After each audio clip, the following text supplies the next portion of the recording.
Hi, I'm Lennox, and I'm here to tell you a story. Today's story comes from our nosleep, from the account Count Designer 7123, and it's called The Boy at the Bus Stop. The car's engine revved as I sped down the road. I was lost in thought and hardly took notice of the rain crashing against my windshield. Nature seemed to sense my anger. The storm was rising.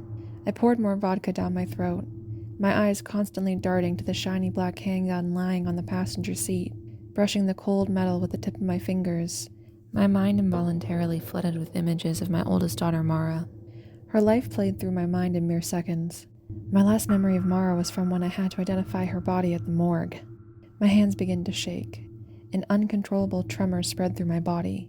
I pulled over the car, unable to continue, and slammed my fist against the steering wheel. The images of the morgue would not leave me. I closed my eyes. There she was, lying on a metal table. A blanket had been carefully draped over her body, only revealing her pale face. She had just turned 16. Death seemed to have aged her well beyond that. The pathologist placed his hand on my shoulder. I had not been able to comprehend any of his words. The man's actions had seemed so forced and well-practiced it only angered me more. I had asked for a moment alone. After the doctor had left, I hesitantly placed my hand on my daughter's cheek. Almost instantly I pulled it back. She had felt so cold. I stared at her lower abdomen where I knew the knife had pierced her. For a fraction of a second, I contemplated pulling away the blankets and exposing the wound, but I could not muster the strength. She looked peaceful now, as if she was sleeping. I feared exposing the wound which had killed her would somehow change that. That had been little over a month ago. The police had quickly caught the youth who committed the crime. Some bum who attempted to rob her and wielded his knife a little too over-enthusiastically. He had murdered her, although she had given him her purse. I punched the wheel again. It wasn't fair. The youth's trial was yesterday. He had been acquitted on account of procedural mistakes by the police. The man had smiled at me as they led him out of the courtroom. It wasn't fair. That bum had destroyed my life at an astounding rate. My wife could barely stand to look at me anymore. A week ago, she moved out of the house and took our youngest daughter with her. She told me I needed help. She said she couldn't watch me ruin my life. I didn't blame her. This past month, I found solace in liquor. I could not let go of my pain. It festered into an uncontrollable rage. All I could think about was the injustice of it all. All I could see was the pale face of my dead daughter. All I wanted was to kill the man responsible. It became an obsession. I had been unable to console my wife. My youngest daughter had practically not spoken since the loss of her sister. I found her quietly curled up in Mara's bed most days, unable to let go, unable to move on. It broke my heart. I had felt a strange sense of relief watching them both drive off. I did not need them to see what happened next. I did not want my youngest daughter to witness her dad being dragged away for murder. I preferred the solitude and the warm embrace of alcohol. My eyes darted back towards the gun and I sighed. I had to do this. Otherwise, I would never know peace. Determined, I turned the ignition key. The car purred gently before reverting into stillness. I turned the key again. Nothing happened. I cursed loudly and tried again. Nothing. I took out my frustration on the steering wheel until both my hands ached. I grabbed my phone, ready to call a tow truck, but it would not switch on. The wind howled outside. I checked my wristwatch, but the handles stopped moving. Everything seemed in suspense. After a short internal debate, I decided the thought of remaining in the car suddenly seemed unbearable. Feeling restless, I kicked open the door and got out of the car, hastily stuffing the gun in my jacket pocket. The storm was livid. Rain poured with such force it temporarily deafened all other thoughts coursing through my mind. I was drenched within seconds, but it didn't bother me. I started walking down the road, crossing a little bridge across the river. Mumbled curses escaped my mouth as I realized I was lost. A cold mist lazily enveloped me. Not knowing what else to do, I continued walking until a distant light pierced through the gray veil. Like a moth, I gravitated towards it. Its source, a small bus stop. Relieved to have found some cover, I fell back into one of the metal seats. My hands felt numb. I rubbed them together for a couple of moments before reaching into my pocket for my pack of cigarettes. After taking a long drag, I closed my eyes and leaned back against the bus stop. Slowly, I blew out a cloud of smoke and the tremor subsided. Without instruction, my mind drifted back towards the youth who'd killed my daughter. A familiar doubt fell over me. I had always valued human life. As a family man, I'd constantly tried to maximize everyone's happiness. Now here I was, committed to blowing a hole in the head of my daughter's murderer. I turned around and looked at my reflection in the glass. I could no longer recognize the pale, lined face staring back at me. Droplets of rain slid down the glass. It gave my reflection even more of a somber appearance. I looked back out in front of me and took another drag from the clammy cigarette stuck between my fingers. Closing my eyes, I exhaled, expelling another cloud of smoke. Rough day. The voice startled me. The cigarette slipped from my grasp and fell down my shirt. I jumped up, swearing as ash scorched my chest. "Jesus Christ," I muttered at the young boy standing before me. The boy grinned. "I'm sorry, I didn't mean to startle you." I shrugged and sat back down. The boy took a seat beside me. "It holds a strange beauty, doesn't it?" I glanced at him. "What does?" He nodded out at the storm. There's a silence. I broke it by standing and pacing up and down the little bus stop. "When is this goddamn bus gonna get here?" The boy gave me an appraising look. "I'm afraid no bus can take you to where you want to go, John." I absent-mindedly shrugged off his words, then lit another cigarette. At my first drag, it hit me. I stared at the boy. He stared back. A latent intensity burned in his eyes. "How do you know my name?" "I know a great many things." I snorted. "Sure." "I know the pain you feel, John. I have seen it before, many times." I crushed the pack of cigarettes in my hand, feeling a fresh wave of anger crash over me. "You don't know me." The boy gave me a sad smile. "I have seen this before. Someone loses someone close to them. As a result, you feel rage build deep inside of you, fueled by guilt because you weren't able to prevent what happened, unable to see that it was beyond your control to begin with. You could have never changed what happened, yet you cannot forgive yourself either. The mind cruelly tortures the body until your heart is riddled with sorrow. Now your existence is anguish. You wish you had been the one to die because the thought of living on just seems too difficult. Living in this world does not seem bearable at the sight of such a loss." I remained speechless, unable to comprehend the little boy beside me. The boy sighed and scratched the back of his head. "I've seen this before. After a while, it all begins to look the same. The faces may change, but emotion remains constant. Your face is lined as so many before you, a canvas of hate and anger." The boy sighed again and jumped to his feet. "Murder will not bring her back." I spun towards the boy. "What did you say?" "Mara is gone. Murder won't bring her back." The boy spoke the words so casually it took me a moment to register them. Then, before I could stop myself, I slammed the boy against the glass wall. The entire bus stop trembled. "Don't you say that name," I shouted. Tears began streaming down my face. "Don't say it." The boy stared at me with a blank expression. He put his hand around mine and slowly pulled loose from my grip, his fingers hard as iron. "I feel for you, I really do. Your daughter deserved better." "Shut up!" "I know you think revenge will dull the pain, that somehow using that thing in your pocket will make you feel better." I fished out the gun. The boy stared at it. Something dark swept across his face. He briefly held out his hand before suddenly retracting it as if the gun had electrocuted him. "That will not solve your problems. That man deserves to die." I spat out the words with as much bile as I could muster. Then I fell back into the metal seat, suddenly exhausted. My heart felt like it was going to explode out of my chest. I took some deep breaths in an attempt to calm myself. The boy stood motionless, staring at the falling rain. "You know, it never gets easier," he finally muttered. "After all these years of helping people cross over, it still remains difficult to let go sometimes. Some deaths are so much more deserving than others. I should not judge anyone, yet I cannot help but feel for some of them. Occasionally the ones I meet radiate such light it pains me to extinguish it. I don't always want to, but I have no choice. My existence is one of duty." The boy radiated an eerie calmness as he spoke.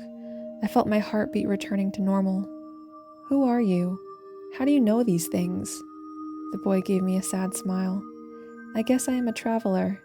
Everyone will meet me at some point in their lives, whether it is in the beginning or the end or somewhere in between." "I don't understand." The boy shrugged. "I wouldn't expect you to." The boy looked at his watch. "The bus should be here any minute." As soon as he'd spoken the words, two lights cut through the inky darkness. The bus stopped before us and the doors slid open. The boy climbed up the staircase. Once he got to the top, he spun around. I've never done this before, but will you take a short journey with me, John? Where are we going? The boy shrugged. I'm not sure yet. All I know is that you should join me for this. I hesitantly looked at the boy. There was something about him. I felt compelled to join him. I took the boy's hand and climbed up the stairs behind him as the doors closed. The bus driver was old, very old. A shroud of matted white hair draped around his shoulders. Icy blue eyes stared at us. I instinctively pulled out my wallet and passed him some cash. The boy laughed and held back my hand. I'm afraid that won't work. I don't have anything else. The boy tapped my wristwatch. Show him that. I stuck out my arm towards the driver. He stared at it before tapping the watch a couple of times and inspecting the unmoving dials. Seemingly satisfied, he waved us inside. The boy hurried towards the back of the deserted bus and waved me over. I sat quietly beside him. Where are we going? The boy grinned. This journey is not about a destination per se. Then what is it about? It's about everything, the boy exclaimed. And also about nothing. The boy must have recognized the exasperation on my face. He cleared his throat. You should consider yourself lucky, John. I laughed humorlessly. I should consider myself lucky? Lucky that my daughter is dead? Lucky that my wife can barely stand to look at me? Lucky that my other child has barely spoken in weeks? The boy's eyes grew hard. Having someone you love ripped away before their time is difficult. I understand that. Do you really? I muttered sarcastically. More than you could possibly imagine, the boy replied coolly. I have guided many people before their time.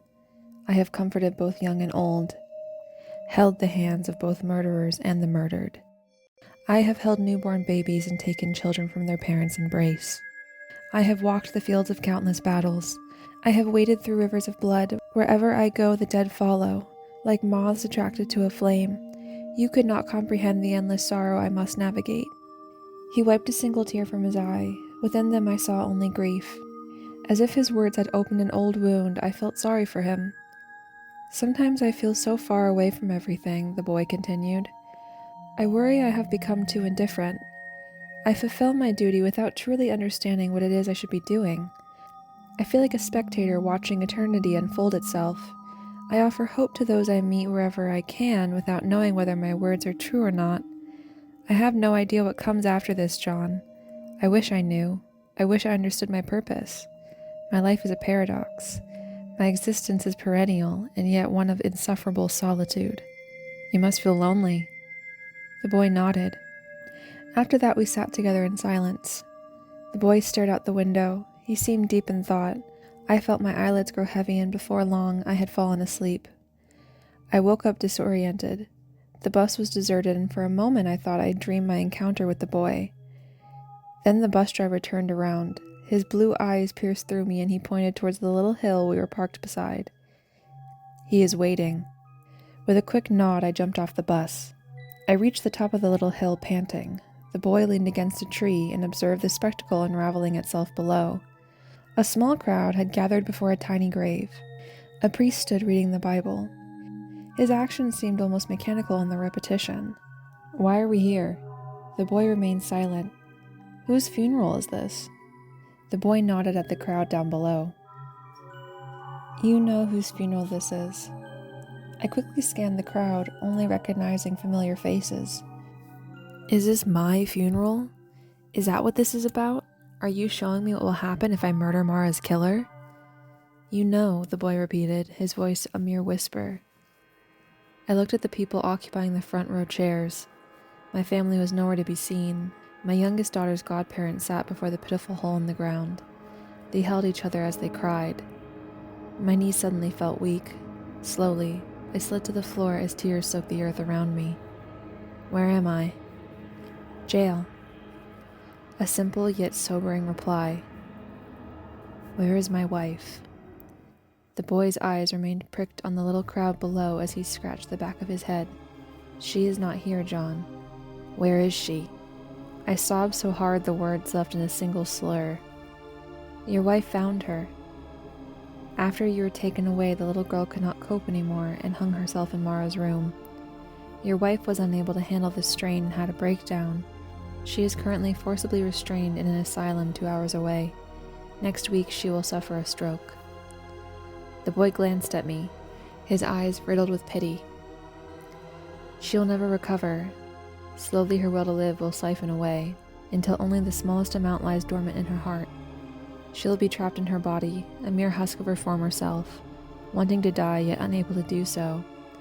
I would not wish such an existence upon anyone."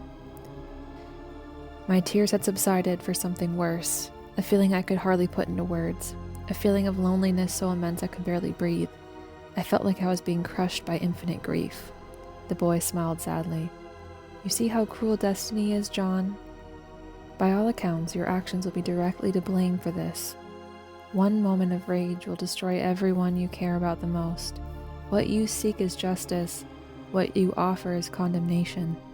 A searing anger took hold of me. "Why are you doing this to me? Why are you torturing me like this?" The boy shook his head but offered no reply. I wanted to leave. I wanted to run away and never look back, but I couldn't find the strength to get on my feet. Instead, I dropped my head in my hands. "I thought I had more time." The boy smirked. "Everyone always thinks they have more time." I wish I could have told her how proud I was. The boy placed a gentle hand on my shoulder. She knew. I patted his hand, unable to respond. Together we stood on a little hill in silence. The minutes crept by. "Why did you really come to me?" The boy scratched the back of his head and looked at me. He seemed to be deliberating with himself. "I've always believed myself to be bound by laws I have no control over. Laws I don't quite understand." To my surprise, the boy suddenly chuckled. "But lately I met someone so outrageous, they dared to challenge my path. Can you imagine? A speck of dust challenging the full might of the inevitable." The boy fell silent a moment. Then he continued, "She made me wonder whether I, too, could challenge what which seems inevitable. Maybe the constraints which bind me are self-imposed. Maybe I fear the freedom disobedience would grant me." The boy smirked. "I live for those moments, reminders of how exceptional life can be." She made me realize something, John. If she managed to find the strength to confront me, then maybe someone as lost as myself, bound by eternity, might possess the power to break free. "I don't understand." "Sometimes when people die, their gaze manages to pierce through time and they get a glimpse of what is to come. Your daughter saw all of this." He pointed at the crowd below. Then the boy smiled more genuine. "Mara was exceptionally stubborn when I met her. She absolutely refused to come with me. She refused to submit to her fate as few have done before her." The thought brought a smile to my face. "Do you know why she refused to come with me, John?" "Out of anger?" The boy shook his head. "Out of love. Her love for you, for her mother, for her sister. Her love was strong enough to challenge forces even I dare not resist. I was in awe of her, John. That's why I promised her to show you this. She truly was a kind child." Silent tears rolled down my face, but their sting was less painful than before. The boy grabbed my hands and gently pulled me back to my feet. "In time you will see her again. She will be waiting for you, for all of you. But she hoped she would still be waiting a while longer. Do you understand?" I did not have the strength to answer. All I could do was give the boy a weak nod. Together we walked back to the bus and took our familiar seats in the back.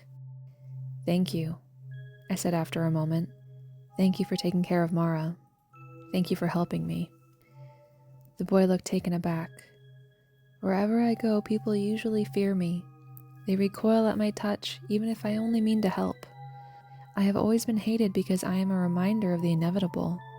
Never before has someone thanked me." His words carried such emotion. I tentatively put my arm around the child's shoulder. The boy gazed up at me, tears slowly formed in his eyes. He leaned into me and cried. I let him. Before long, I fell into a deep sleep. When I awoke, we were back at the bus stop. The boy accompanied me to the front where the door slid open. I walked down the little stairs. The moment my feet hit the pavement, the dials on my watch began to move once more. "This is where we part," the boy said from inside the bus. I looked at him sheepishly. My mouth opened, but no words came out. I did not know what to say. Where will you go from here? The boy shrugged. I never know. Are you deaf? I suddenly blurted. The boy grinned and the doors slowly slid closed. I sat at the bus stop long after the bus had disappeared. Then I walked back towards my car. On the bridge, I took the gun from my pocket and swung it into the river. I was ready to go home.